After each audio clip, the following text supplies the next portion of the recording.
लोग बाग अपने घर में कुत्ता पालते हैं, उस कुत्ते में इतना मन लगा देते हैं पूछो मत, उसके बिना उनको भोजन नहीं भावे। माता पिता की सेवा हो ना हो, कुत्ते की जरूर होती है।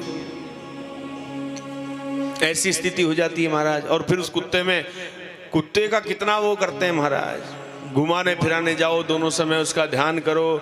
और महाराज विदेशों की तो स्थिति ऐसी है कि वो कहीं अपनी विष्ठा त्याग दे तो आप ऐसे छोड़ नहीं सकते, अपने हाथ से चाहे रुमाल में भर के ले जाओ घर।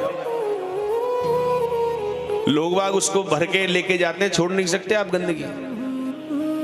फिर कोई डस्टबिन देखो वहां डालो, ऐसे थोड़ी छोड़ दिए कुत्ते को कहीं घुमा दिया, ऐसा नहीं हो सकता।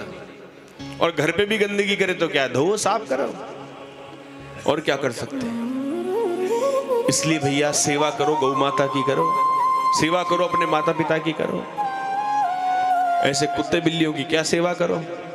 हाँ, ऐसा विरोध नहीं करते कि कुत्ता सेवा योग्य नहीं है, पर प्रत्येक जीव के अंदर भगवान का स्वरूप है, लेकिन एक मर्यादित स्वरूप में। उसकी मर्यादा यदि घर के बाहर तक है तो बाहर तक ही उसकी सेवा होनी चाहिए, उसको भोजन मिलना चाहिए। लेकिन इसका मतलब ये नहीं कि हम हमारे बेड पे सुला लें उसको ला करके।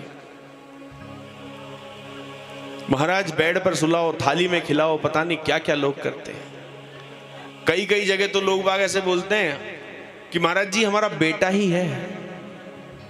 बताइए, एक जगह हम गए तो बोले महाराज जी ये आ गया, उसका पता नहीं क्या नाम लिया, हमने सोचा इनका पुत्र होगा, वो भी आ रहा है महाराज जी, वो भी आ रहा है। ठीक है, हम रुक गए, हमने सोचा इनका कोई पुत्र होगा। इतने में वो आया लेकर के, उनका नौकर घुमाता हुआ, तो वो घुमा करके आया तो बोला ये आ गया महाराज जी, इसको आशीर्वाद दीजिए। हमने कहा भाई ये क्या, तो बोले हमारा बेटा ही तो है, हमारा बेटा ही है। हमने कहा धन्य हो गए, आज तो हम आपके पुत्र के दर्शन करेंगे। यही कमी रह गई थी, बस यही देखना बाकी था।